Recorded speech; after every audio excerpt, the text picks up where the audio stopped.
Hello दोस्तों, मेरा नाम अभय कुमार गुप्ता। मैं बीटेक किया हूँ बीआईटी सिंदरी से। आज मैं आपको फिजिक्स का एरर मेजरमेंट चैप्टर का आज हम एरर एनालिसिस चैप्टर पढ़ने जा रहे हैं। टॉपिक है, तो चलो स्टार्ट करते हैं। तो देखो, एरर एनालिसिस तुम्हारा क्या है। यहाँ से क्या पता चल रहा है कि यहाँ तुम्हारा एरर का एनालिसिस करेंगे। मतलब एरर माने क्या होता है, मतलब डेविएशन। क्या चीज? Deviation from its original value, है ना। ओरिजिनल वैल्यू बोलो या फिजिक्स में एक्चुअल वैल्यू बोलो, एक्चुअल वैल्यू, ठीक है। एक चीज़ और कह सकते हैं, जैसे देखो फिजिक्स में हम लोग मेजरमेंट कर रहे हैं और एरर पढ़ रहे हैं, मतलब एक्चुअल वैल्यू मेरा फाइंड नहीं है तभी तो एरर आ रहा है। एक्चुअल हमको पता होता तो एरर क्या आता। कोई भी मेजरमेंट से हम लोग फाइंड आउट कर रहे हैं तो हम लोग एक्चुअल वैल्यू हम लोग कभी भी फाइंड आउट नहीं कर सकते हैं, लेकिन इसका अप्रोक्स अभी हम लोग फाइंड आउट क्या कर सकते हैं, इसको रिपीटेड वैल्यू का मेजरमेंट लेके हम लोग इसका एक मीन वैल्यू निकाल सकते हैं।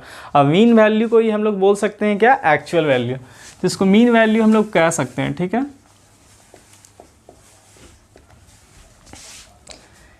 ये हो गया। तो इसका एक सिंपल डेफिनेशन हम लोग क्या कह सकते हैं एरर एनालिसिस का। जैसे एरर क्या है, एरर हम लोग कोई भी मेजरमेंट करेंगे तो एरर आएगा, ठीक है। तो इसको बोल सकते हैं it is the foundation of all science and, देखो एरर है ना, ठीक है। It is the foundation of all science measurement, ठीक है। मतलब कहना ये चाह रहा है कि कोई भी हम मेज़रमेंट करेंगे साइंस में, जैसे कोई भी फिजिकल क्वांटिटी का हम मेज़रमेंट करेंगे, ठीक है। और फिजिकल क्वांटिटी हम लोग पढ़ रहे तो इसका मेज़रमेंट करना भी बहुत ज़रूरी है। हम लोग स्टार्टिंग में यही पढ़े थे फिजिकल क्वांटिटी में, ठीक है। तो इसका मेज़रमेंट करेंगे तो ये मेरा एक्चुअल वैल्यू से जो डिफ़र करेगा ये एरर है, ठीक है। तो यही फाउंडेशन है। मतलब एरर हम साइंस में पढ़ रहे तो एरर तो एकदम मस्ट आना ज़रूरी है। ये मतलब आ ही जाएगा। आप नहीं भी सोच के, मतलब पर्सनल एरर या कोई भी एरर, अभी एरर पढ़ेंगे कितना टाइप का होता है, लेकिन एरर क्या है, एक फाउंडेशन है साइंस मेजरमेंट का। पहले इतना एरर आया, इसके बाद हम लोग मेजरमेंट को और प्रिसाइजली एक्यूरेटली करेंगे, तो इसके बाद हमको एरर को हम लोग कम करेंगे। तो एरर तो फाउंडेशन बेसिक है, इसी के हिसाब से हम लोग मॉडिफाई किया जाता है। तो हम लोग एरर कैसा कैसा आता है फिजिक्स में हम लोग ये पढ़ते हैं ड्यूरिंग मेजरमेंट, ठीक है। तो एरर का हम लोग पढ़ते हैं, error is mainly of two types। देखो पहला क्या है, पहला है सिस्टमेटिक एरर,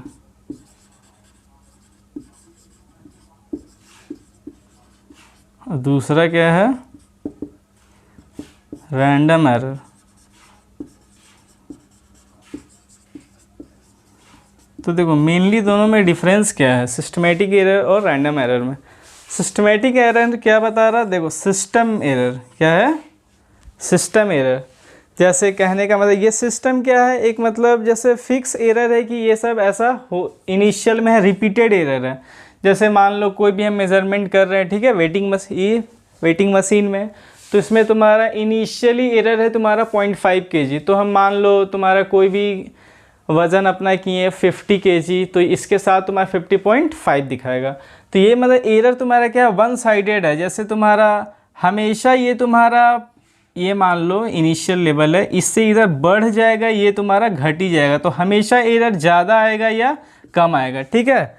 तो ये सिस्टमेटिक एरर है कि जब भी आएगा तो एक ही साइड आएगा, पॉजिटिव में आएगा तो थोड़ा सा एक्चुअल से ज़्यादा पॉजिटिव में ही आएगा, और फिर नहीं तो नेगेटिव में आएगा। तो हमेशा, मतलब एक बार नहीं, हमेशा जितना बार भी ऑब्जर्वेशन लेंगे ये हमेशा थोड़ा सा ज़्यादा आएगा तो ज़्यादा ही आएगा, कम आएगा तो कम ही आएगा।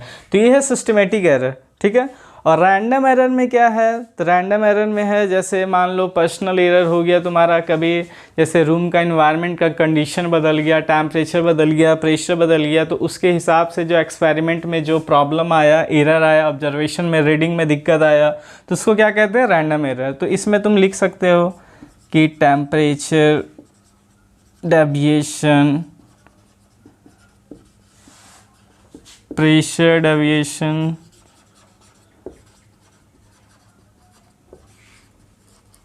ऐसे लिख सकते हो। ओवरऑल इसको ये बोल सकते ऑल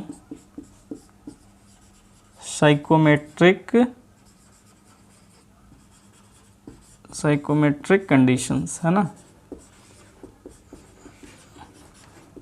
और इसमें जैसे तुम क्या बोले कि तुम्हारा इनिशियल एरर ही आ जाता है सिस्टम में,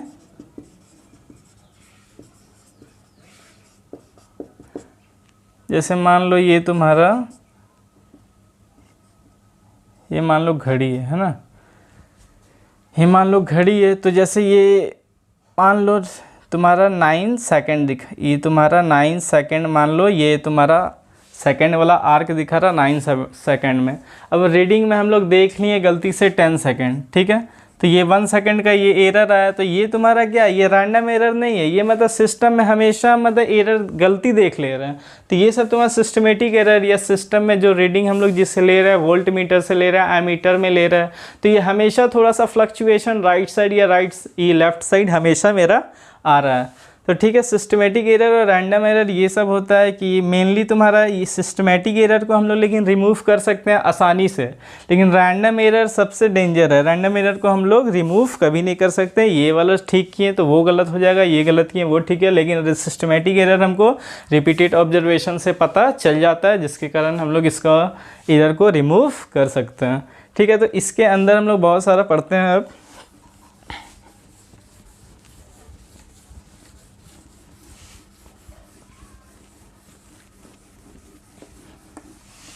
जो एग्ज़ाम में हम लोग का आएगा, जैसे देखो मान लो A1 A2 A3 A4 A5 dot dot dot dot dot AN है ना, ठीक है। तो ये तुम्हारे एक ही जैसे रीडिंग हम लोग ले रहे हैं, तो बहुत रिपीटेड टाइम्स ले रहे हैं, कभी A1 आ रहा है, कभी A2 आ रहा है, कभी A3 आ रहा है, कभी A4 आ रहा है, A5 आ रहा है, AN आ रहा। तो ये मेरा आ रहा ऑब्जर्वेशन, तो ये तुम्हारा एक्चुअल वैल्यू तो हमको पता है नहीं कितना होगा, तो एक्चुअल वैल्यू को हम लोग एक मतलब कन्वर्जेंस मतलब एक अप्रोक्स मतलब एक सपोज कर सकते हैं कि मीन वैल्यू जो होगा इसका ऑन एन एवरेज, तो यही इसका एक्चुअल वैल्यू होगा। तो लिख सकते हैं यहाँ पे एक्चुअल या मीन वैल्यू। कभी भी एक्चुअल वैल्यू का फिजिक्स में एरर मेजरमेंट में बात आएगा तो एक्चुअल को ही हम लोग मीन वैल्यू को सपोज करके हम लोग सॉल्व करेंगे, ठीक है, क्योंकि actual value can't be determined. A1 plus A2 plus A3 plus A4 A5 dot dot dot dot AN upon AN, ये तुम्हारा क्या हो गया, ये एक्चुअल मीन वैल्यू। ठीक है, तो जैसे देखो अब हम लोग पढ़ेंगे एक क्या आता है एब्सोल्यूट एरर।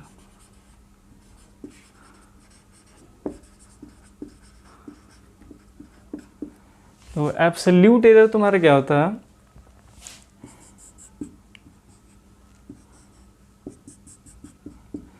देखो ये तुम्हारा पहला तुम्हारा रीडिंग लिए, कोई भी ऑब्जर्वेशन का पहला रीडिंग लिए, ठीक है, ए, और एक्चुअल वैल्यू तुम्हारा क्या है ये, ठीक है, इसको मान लो, इसको लिख लो AM, है ना, AM लिख लो।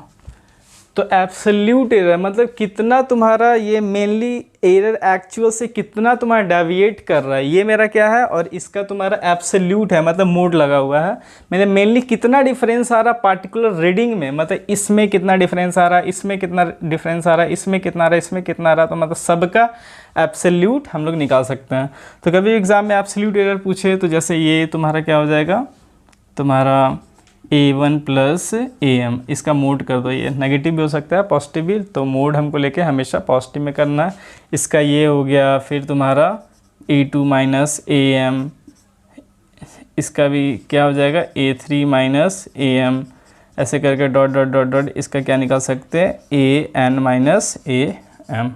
ये एब्सोल्यूट एरर आ गया। लेकिन एब्सोल्यूट एरर तो ठीक है, ये तो समझ में आ गया, लेकिन हमको मेन एग्जाम में क्या पूछता है, मीन एब्सोल्यूट एरर। क्या पूछता है, mean absolute error.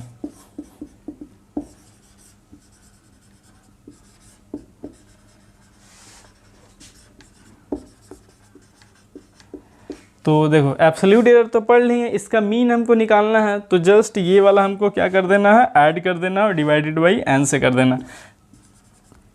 A1 minus AM plus A2 minus AM plus A3 minus AM dot dot dot AN minus AM divided by N। तो ये तुम्हारा क्या आ जाएगा, मीन एब्सोल्यूट एरर। जो भी एब्सोल्यूट एरर था उसका सम का फिर मीन ले लेना है, ठीक। ये मीन एब्सोल्यूट एरर आ गया। अब हम लोग सेकंड ये थर्ड पॉइंट पढ़ेंगे, क्या, रिलेटिव एरर।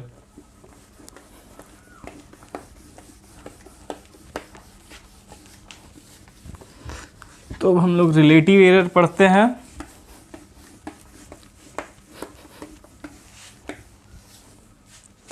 देखो फॉर्मूला देख लो,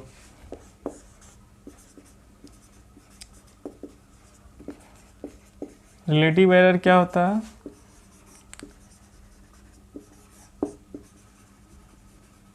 mean absolute error divided by mean value,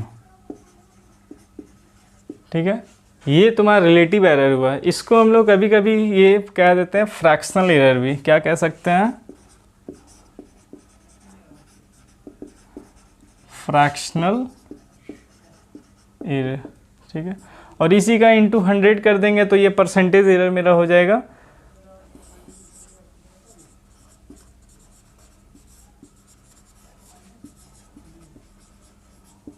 ये क्या हो जाएगा, मीन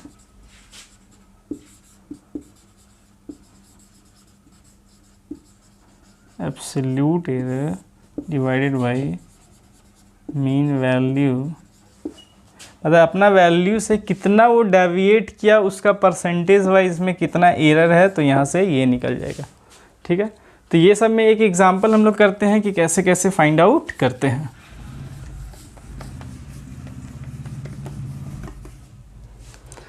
जैसे मान लो एक ठो रीडिंग लिया, एक चीज़ का रीडिंग लिया जो रिपीटेड टाइम्स लिया, जैसे 12.1, 12.5, 11.9, 12.2, 11.7, 11.8 ऐसा रीडिंग लिया, ठीक है।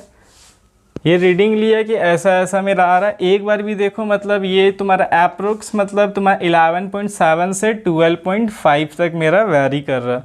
तो अब कौन मेरा एक्चुअल वैल्यू है ये तो हमको पता नहीं है। तो actual value tending to approach क्या करता है, मीन वैल्यू। तो हम लोग एक्चुअल वैल्यू पहले निकालेंगे, क्योंकि हम लोग कभी भी ये देखें अभी प्रॉब्लम में कभी भी सबसे पहले परसेंटेज एरर, रिलेटिव एरर, कोई भी मीन एब्सोल्यूट एरर में निकालना पड़े तो सबसे पहले एक्चुअल वैल्यू तो हमको निकालना ही पड़ेगा, तभी तो हम लोग एब्सोल्यूट से माइनस करेंगे।